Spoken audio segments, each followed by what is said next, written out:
सभी भक्तों को जय श्री राधे। आज हम सभी जानेंगे भगवान के नाम की महिमा, कि भगवान के नाम की महिमा क्या है।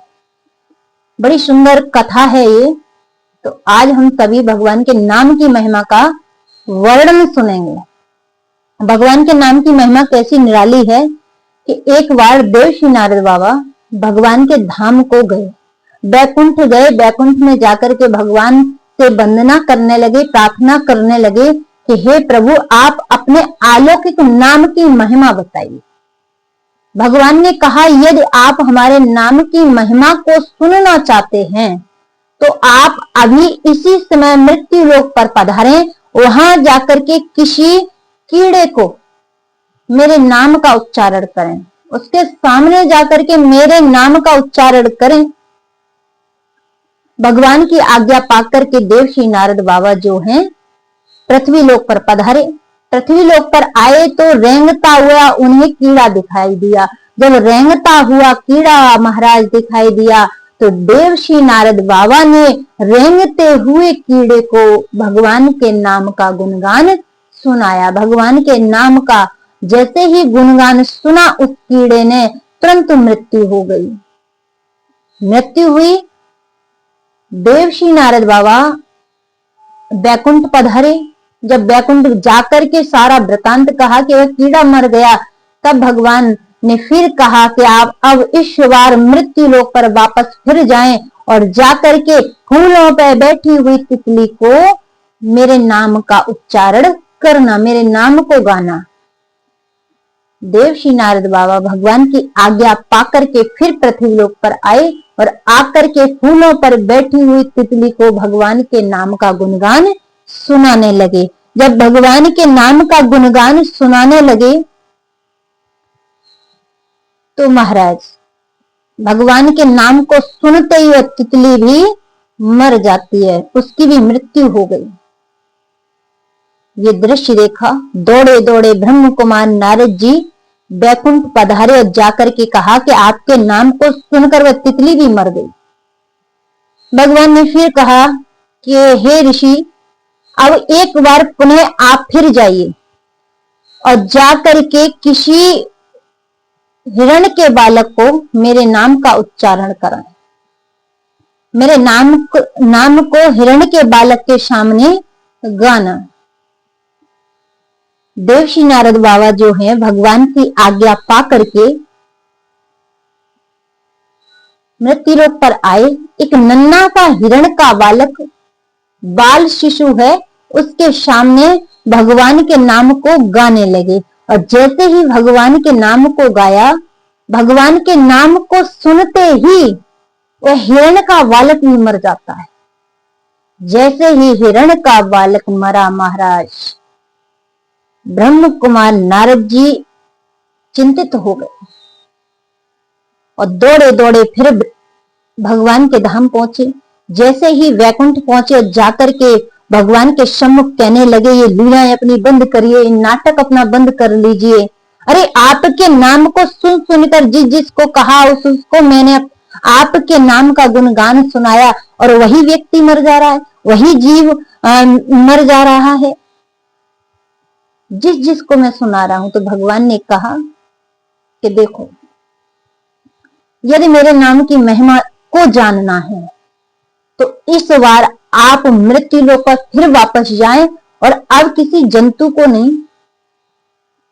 अब आप काशी नरेश के यहां पर पहुंचे और वहां पर काशी नरेश राजा ने कि यहां पर बड़ा सुंदर संतान की उत्पत्ति हुई है, यानी उनके यहाँ पर पुत्र की उत्पत्ति हुई है।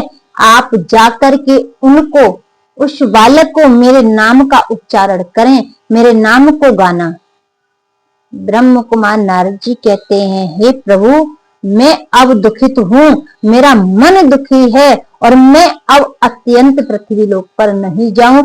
और तो और महाराज, अब तो बात जीव की थी, जंतु की थी, लेकिन अब मैं किसी मनुष्य के बालक को जाकर के आपके नाम की महिमा का वर्णन नहीं करूंगा। उनके मन में यही भाव जाग रहा है कि यदि मैंने उस बालक को भी इनके नाम की महिमा सुनाई, कहीं वो बालक मर गया तो राजा फांसी के फंदे पर लटका देगा। मैं अत्यंत नहीं जाऊं, मैं बिल्कुल ही नहीं जाऊं। लेकिन भगवान की आज्ञा है। देवश्री नारद से कहा कि मेरी आज्ञा है, आपको जाना होगा।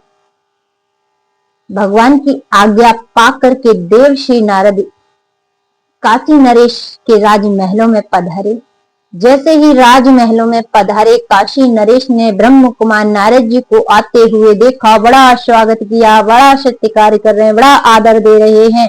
और आदर सम्मान करने के बाद अब तो काशी नरेश राजा कहता है कि आप संतों की कृपा से, आपकी कृपा से हमारे यहाँ बड़ा सुंदर संतान की प्राप्ति हुई है।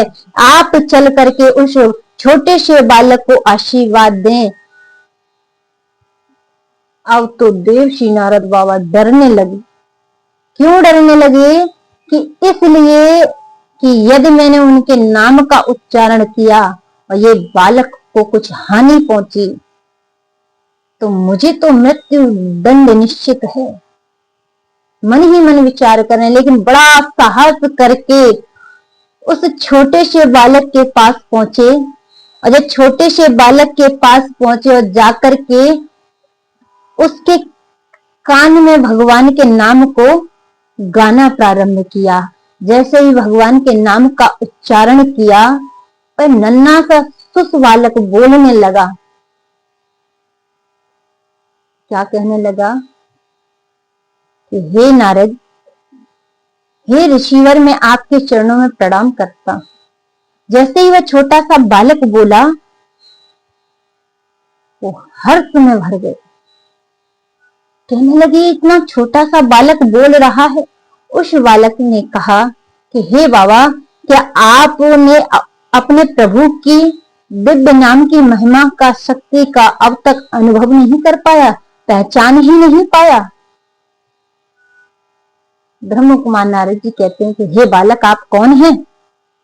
तब वह छोटा सा बालक कहता है, प्रभु की महिमा का नाम की कृपा है मेरे ऊपर। कैसी कृपा है? तब वह बालक कहने लगा कि हे नारद जी, हे बाबा, आपने सबसे पहले मेरे ऊपर, जब मैं कीड़े के रूप में था, तब आपने आकर के प्रभु के नाम की महिमा का गुणगान कराया। तो मेरी उस समय भगवान के नाम को सुनकर मैं मृत्यु को सिधारा। दूसरी बार आपकी फिर मेरे ऊपर कृपा हुई, मैं तितली बना। और फिर आकर के आपने भगवान की महिमा का वर्णन किया, भगवान के नाम को सुनाया, तो मैं मृत्यु को सिधारा। तीसरी बार फिर आप आए, मैं हिरण रूप में आपके सामने आया, तो आपने हिरण के रूप में भी आकर के मुझे प्रभु के नाम का गुणगान किया। तो मुझे उन शरीरों से छुटकारा मिला और आपकी कृपा से और परमात्मा की महिमा के, परमात्मा के नाम की महिमा से आज देखो मुझे मनुष्य योनि मिली है, मैं बालक बना हूं। और आपने अब तक प्रभु की महिमा का अनुभव नहीं कर पाया। देखो प्रभु की महिमा और प्रभु के नाम की महिमा और वही अलौकिक शक्ति का के कारण मैं आज मनुष्य योनि में पड़ा हूं। कितनी भगवान के नाम की महिमा कितनी अनंत है। इस प्रकार महाराज देवश्री नारद जी को जो हृदय में संशय था कि भगवान के नाम से लोगों की मृत्यु हो जाएगी, भगवान के नाम से कीड़े मकोड़े मर जा रहे हैं, तो वो संशय उस छोटे से बालक ने दूर किया। तब भगवान श्री हरि ने कहा कि मेरे नाम से भी ज्यादा, मेरे नाम से भी ज्यादा इतना अनंत कृपा है नाम में, नाम की महिमा इतनी अनंत है कि मुझसे भी ज्यादा नाम में प्रभाव है। मेरे से भी ज्यादा यदि कोई नाम को गाए, नाम का गुणगान करे, तो उसको अवश्य मुक्ति प्रदान होती है। तो इस प्रकार देवश्री नारद का संशय दूर हो गया।